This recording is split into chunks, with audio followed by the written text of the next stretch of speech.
খবর শুনছেন আশা news channel থেকে। আজ জানাবো পশ্চিমবঙ্গ দেশে বিশ্বের বাছাই করা 50টি গুরুত্বপূর্ণ তাজা খবর। চ্যানেলে নতুন হয়ে থাকলে চ্যানেলটিকে অবশ্যই সাবস্ক্রাইব করবেন। শুরুতেই শিরোনাম।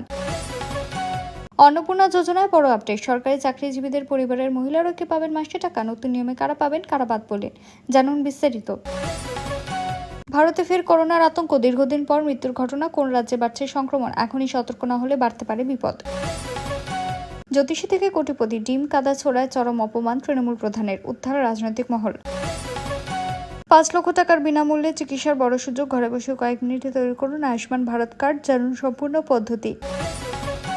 শেষমেশ পি ইউসুফও বিতর্কের কেন্দ্রে। দুটি ভিডিও ঘিরে রাজনৈতিক মহলে তীব্র চাঞ্চল্য। মমতার অস্বস্তি কি বাড়ছে?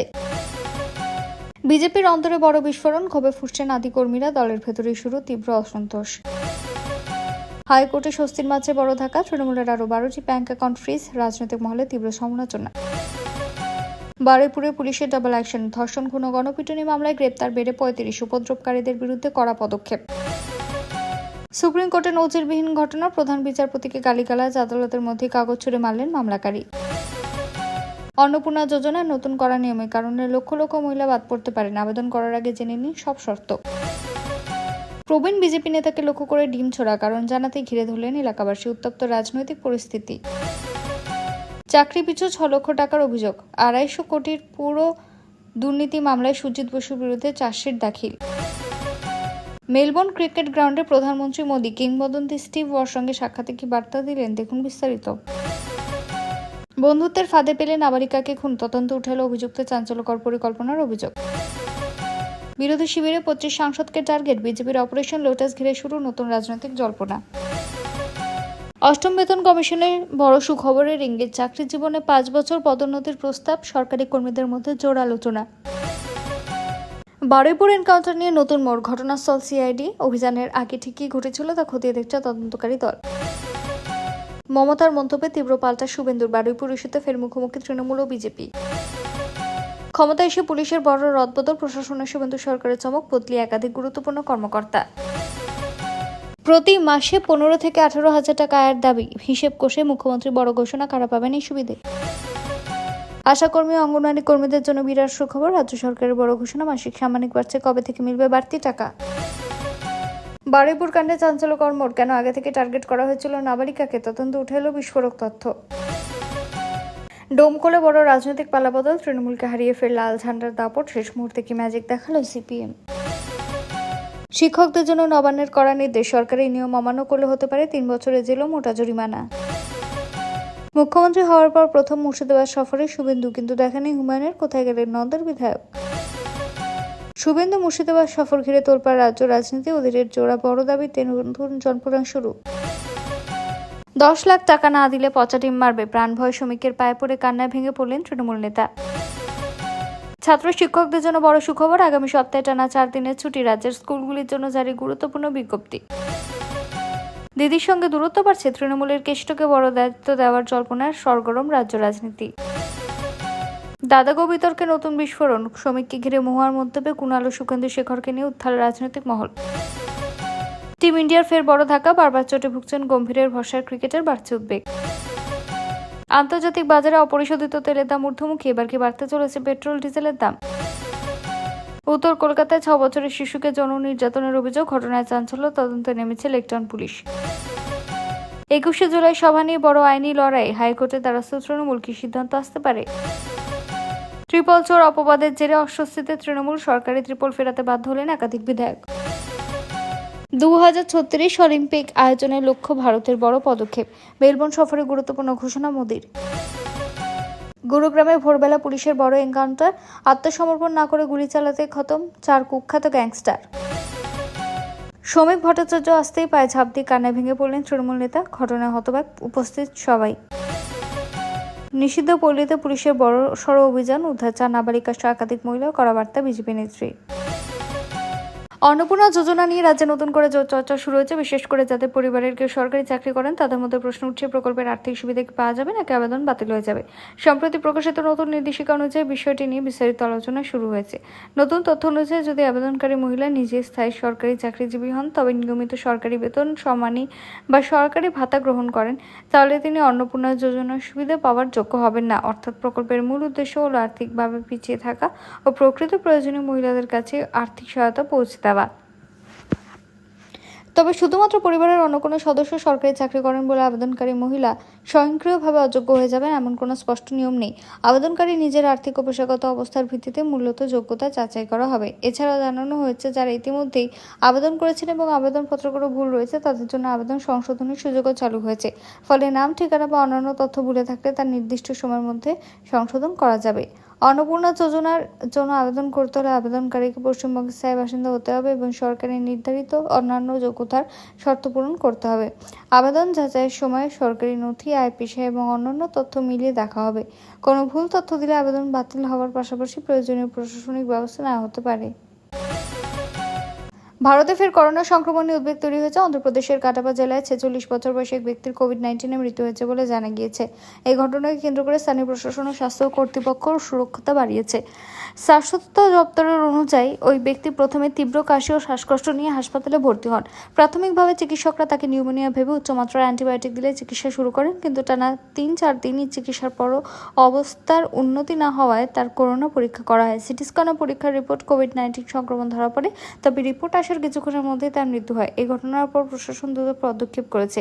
আক্রান্তের বসবাস এলাকা স্যানিটাইজ করা হয়েছে এবং তার সংস্পর্শে আসা ব্যক্তিদের চিহ্নিত করতে কন্ট্যাক্ট টেস্টিং করা শুরু হয়েছে।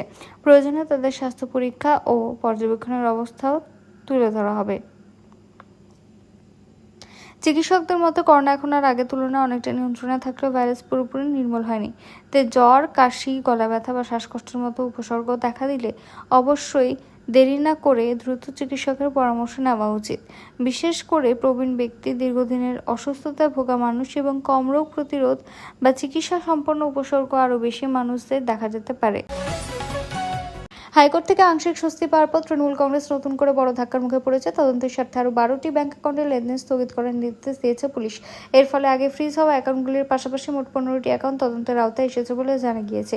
সূত্রের খবর, দলীয় তহবিলের আর্থিক লেনদেন নিয়ে ওঠা অভিযোগের ভিত্তিতে তদন্ত শুরু হয়। প্রথমে 3টি ব্যাংক অ্যাকাউন্ট ফ্রিজ করা হয়েছিল। পরে তদন্তে আরও একাধিক অ্যাকাউন্টের তথ্য সামনে আসে এবং 12টি অ্যাকাউন্টের লেনদেন বন্ধ রাখার নির্দেশ পাঠানো হয়েছে। তদন্তকারীদের দাবি, এই অ্যাকাউন্টগুলি বিপুল অর্থের রয়েছে এবং সেই লেনদেনের উৎস ব্যবহার খতিয়ে দেখা হচ্ছে। এর আগে কলকাতা হাইকোর্ট ফ্রিজ হওয়া প্রথম 3টি অ্যাকাউন্ট ব্যবহারের ক্ষেত্রে তৃণমূলকে শর্ত সাপেক্ষে স্বস্তি দেয়। আদালত একজন অবসরপ্রাপ্ত বিচারপতিকে বিশেষ অফিসার হিসেবে নিয়োগ করে জানান, তার অনুপস্থিতি এবং নির্দিষ্ট নিয়ম মেনে ওই অ্যাকাউন্টগুলি যেন অর্থ লেনদেন করা যাবে। তবে নতুন করে 12টি অ্যাকাউন্ট ফ্রিজ হওয়ার রাজনৈতিক চাপ আরও বেড়েছে। পুলিশ জানিয়েছে, তদন্ত শেষ না হওয়া পর্যন্ত একই সঙ্গে ব্যাংকগুলির কাছ থেকে বিস্তারিত নথি ও লেনদেনের তথ্য চাওয়া হচ্ছে। এদিকে তৃণমূলের পক্ষ থেকে পদক্ষেপের বিরুদ্ধে আইনি লড়াই চালিয়ে যাওয়ার ইঙ্গিত দেওয়া হয়েছে। অন্যদিকে তদন্তকারী সংস্থাগুলির দাবি, আর্থিক লেনদেন সংক্রান্ত অভিযোগের সত্যতা যাচাই করতেই পদক্ষেপ নেওয়া হয়েছে।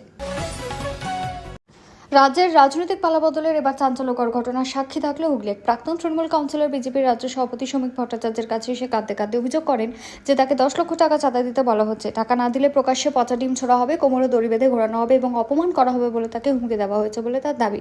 ঘটনাটি বিজেপির জেলা কার্যালয়ে ঘটে। সেখানে ওই নেতা শ্রমিক ভট্টাচার্যের পা জড়িয়ে ধরে কান্নায় ভেঙে পড়েন এবং নিজের নিরাপত্তার আবেদন জানান। তিনি দাবি করেন, দীর্ঘদিন রাজনীতি করলেও বর্তমানে প্রাণ ভয়ে দিন কাটছে এবং প্রশাসনের কাছে ন্যায় বিচার চান। শ্রমিক তার অভিযোগ শোনার পর আশ্বাস দেন যে বিষয়টি খতিয়ে দেখা হবে এবং আইন অনুযায়ী ব্যবস্থা নেওয়ার চেষ্টা করা হবে। একই সঙ্গে তিনি বলেন, কোনো ব্যক্তিকে হুমকি বা ভয় দেখিয়ে অপমান করা সমর্থনযোগ্য নয়। উল্লেখ্য, রাজ্যের সাম্প্রতিক সময়ে একাধিক রাজনৈতিক নেতা এবং জনপ্রতিনিধিকে লক্ষ্য করে ডিমছোড়া, বিক্ষোভ এবং হেনস্থার ঘটনা সামনে এসেছে। এই ঘটনাও সে আবহে নতুন রাজনৈতিক বিতর্কের জন্ম দিয়েছে। সে অভিযোগগুলির বিষয়ে সংশ্লিষ্ট পক্ষের প্রতিক্রিয়া এবং তদন্তের ফলাফলের অপেক্ষা রয়েছে। মুখ্যমন্ত্রী হিসেবে শপথ নেওয়ার পর প্রথমবার মুর্শিদাবাদ সফরে গিয়েছেন শুভেন্দু অধিকারী। তার এই সফরকে ঘিরে জেলার রাজনৈতিক মহলে ব্যাপক চর্চা শুরু হয়েছে।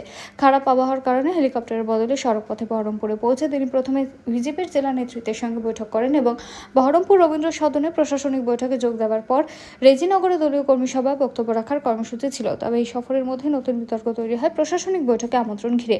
অভিযোগ ওঠে, বৈঠকে শুধুমাত্র বিজেপির বিধায়কদেরই ডাকা হয়েছে। কংগ্রেস, বাম এবং অন্যান্য বিরোধী দলের বিধায়কদের পাশাপাশি নওদার বিধায়ক হুমায়ুন কবির কবিরও আমন্ত্রণ পাননি। এই কারণে তিনি প্রশাসনিক বৈঠকে উপস্থিত ছিলেন না। হুমায়ুন বলেন, এর আগে মালদা অনুষ্ঠিত প্রশাসনিক বৈঠকে তাকে ডাকা হয়েছিল, কিন্তু এবার কেন বাদ দেওয়া হলো তা জানা নেই। বিষয়টি নিয়ে কংগ্রেস নেতা অধীর চৌধুরী আপত্তি জানান। তার বক্তব্য, প্রশাসনিক বৈঠকে জেলার সব বিধায়ককে আমন্ত্রণ জানানো উচিত ছিল। নির্বাচিত জনপ্রতিনিধিদের বাদ দেওয়া হলে তা পক্ষপাত দুষ্ট আচরণ বলে মনে হতে পারে। অন্যদিকে জেলার বিভিন্ন রাজনৈতিক শিবিরের প্রতিক্রিয়া ভিন্ন ছিল। কিছু বিধায়ক জানান তারা আমন্ত্রণ না পেলেও বিষয়টি নিয়ে প্রকাশ্যে ক্ষোভ দেখাচ্ছে না। আবার অন্যদের দাবি, প্রশাসনিক বৈঠক হওয়া সত্ত্বেও তাদের না ডাকা ঠিক হয়নি। সব মিলিয়ে শুভেন্দু অধিকারীর প্রথম মুর্শিদাবাদ সফর প্রশাসনিক কর্মসূচির পাশাপাশি রাজনৈতিক বিতর্কেরও কেন্দ্রবিন্দু হয়ে উঠেছে। বিশেষ করে নওদার বিধায়ক হুমায়ুন কবিরের অনুপস্থিতি এবং তাকে আমন্ত্রণ না জানানো নিয়ে জেলা জুড়ে নতুন রাজনৈতিক আলোচনা শুরু হয়েছে। মধ্যপ্রাচ্যে ফের যুদ্ধ পরিস্থিতি তৈরি হওয়ার পর ইরানের গুরুত্বপূর্ণ চরবাহার বন্দর এলাকায় মার্কিন বাহিনী হামলা চালিয়েছে। হামলায় বন্দর সংলগ্ন অবকাঠামো, বিদ্যুৎ ব্যবস্থা এবং কিছু কৌশলগত স্থাপনা ক্ষতিগ্রস্ত হয়েছে বলে আন্তর্জাতিক সংবাদ মাধ্যম জানিয়েছে। তবে ভারতের তৈরি বা পরিচালিত চবাহার টার্মিনাল সম্পূর্ণ ধ্বংস হয়েছে এমন দাবি নিশ্চিতভাবে প্রমাণিত নয়। চবাহার বন্দর ভারতের জন্য অত্যন্ত গুরুত্বপূর্ণ একটি প্রকল্প। ভারত বহু বছর ধরে এই বন্দরের উন্নয়নে বিনিয়োগ করেছে, কারণ এই বন্দর ব্যবহার করে পাকিস্তানকে এড়িয়ে ইরান, আফগানিস্তান এবং মধ্য এশিয়ার সঙ্গে বাণিজ্যিক যোগাযোগ সহজ হয়। তাই এই অঞ্চলে সংঘর্ষ বাড়লে ভারতের বাণিজ্য এবং কৌশলগত স্বার্থে প্রভাব পড়তে পারে। সাম্প্রতিক মার্কিন হামলার উদ্দেশ্য ছিল ইরানের সামরিক ও বন্দর সংক্রান্ত অবকাঠামোকে লক্ষ্যবস্তু করার। জবাবে ইরানও পাল্টা সামরিক পদক্ষেপ নিয়েছে। ফলে গোটা উপসাগরীয় অঞ্চলে উত্তেজনা আরও বেড়েছে। প্রভাবে আন্তর্জাতিক তেলের বাজার এবং সমুদ্রপথে পণ্য পরিবহনও করতে শুরু করেছে। ভারত এখন এই হামলায় নিজেদের প্রকল্পের ক্ষয়ক্ষতি সম্পর্কে বিস্তারিত সরকারি তথ্য প্রকাশ করেনি। তাই সামাজিক মাধ্যমে ছড়িয়ে পড়া চবাহার বিমানবন্দর পুরোপুরি গুঁড়িয়ে দেওয়া হয়েছে এই ধরনের দাবিকে নিশ্চিত তথ্য হিসেবে ধরা ঠিক হবে না। সরকারি বিবৃতি বা নির্ভরযোগ্য সূত্রের আপডেটের অপেক্ষা করাই উচিত।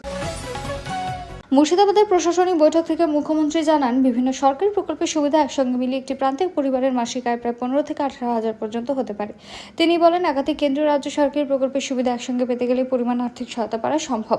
মুখ্যমন্ত্রীর বক্তব্য অনুযায়ী এই হিসেবের মধ্যে রয়েছে অন্নপূর্ণা যোজনা, পিএম কিষাণ সম্মান নিধি, বার্ধক্য ভাতা, 125 দিনের কর্মসংস্থান প্রকল্পের মজুরি, প্রধানমন্ত্রী অন্ন সুরক্ষা যোজনার বিনামূল্যে রেশন এবং আয়ুষ্মান ভারতের 5 লক্ষ টাকা পর্যন্ত বিনামূল্যে স্বাস্থ্যসেবা। এই সমস্ত প্রকল্পের সুবিধা মিলে একটি যোগ্য পরিবার মাসে 15 থেকে 18,000 টাকা সমপরিমাণ আর্থিক সুবিধা পেতে পারে। সবাই তিনি আরো বলেন, মুর্শিদাবাদ জেলায় ইতিমধ্যে 12 লক্ষ মহিলা অন্নপূর্ণা যোজনার সুবিধা পেয়েছেন। পাশাপাশি রাজ্যের বাইরে কর্মরত পরিযায়ী শ্রমিকদের পশ্চিমবঙ্গে ফিরিয়ে এনে এখানে কর্মসংস্থানের ব্যবস্থা করার জন্য প্রশাসনকে নির্দেশ দেওয়া হয়েছে বলেও জানান তিনি। তার মতে, শ্রমিকদের জন্য নির্মাণ শ্রমিক কল্যাণ প্রকল্প, বিড়ি শ্রমিকদের বিভিন্ন প্রকল্প এবং অন্যান্য সরকারি সুবিধা আরও কার্যকরভাবে পৌঁছে দেওয়া হবে। মুখ্যমন্ত্রী বলেন, সরকারের লক্ষ্য শুধু আর্থিক সহায়তা দেওয়াই নয়, বরং বিভিন্ন সামাজিক সুরক্ষা প্রকল্পের মাধ্যমে প্রান্তিক পরিবারগুলির নিয়মিত আয় ও জীবনযাত্রার মান উন্নত করা। তবে তিনি যে 15 থেকে 18,000 টাকার হিসেব তুলে ধরছেন, তা সব প্রকল্পের যোগ্যতা পূরণ করে সুবিধা পাওয়া পরিবারগুলির জন্য একটি সম্ভাব্য সম্মিলিত হিসেব, কোনো একক প্রকল্পের মাসিক অনুদান একদমই নয়।